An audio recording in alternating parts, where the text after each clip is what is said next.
The flat roof of the steel frame building is intended to support a total load of 2 kilonewtons per meter square over its surface.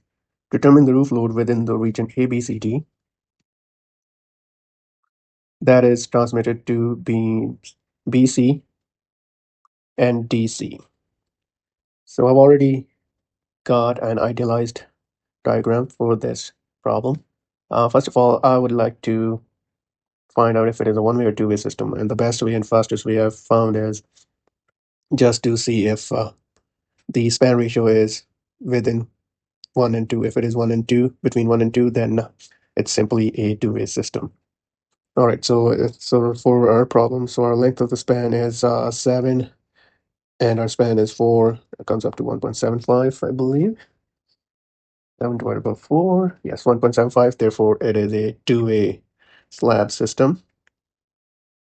Now that we have that taken out of the way, now we would need the peak intensity for this load. So that would be basically taking our total load, that is 2 kilonewton per meter square, times it by our span, which is 2 meter, times this, and you get 2 kilonewton per meter. All right, so now it's easy peasy. So for our beam BC, we know that our span would be 4, and it will be trapezoidal.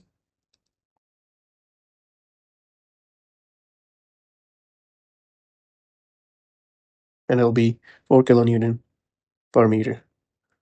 And this is only taking into consideration number 1 here on our idealized design.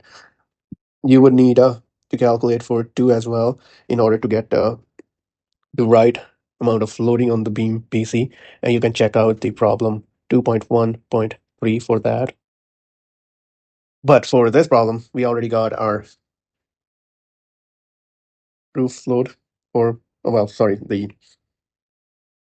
beam load for BC, and now we can do it for DC as well.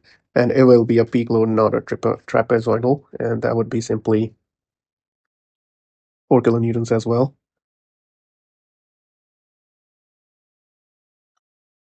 And that's our answer. Like and subscribe for more.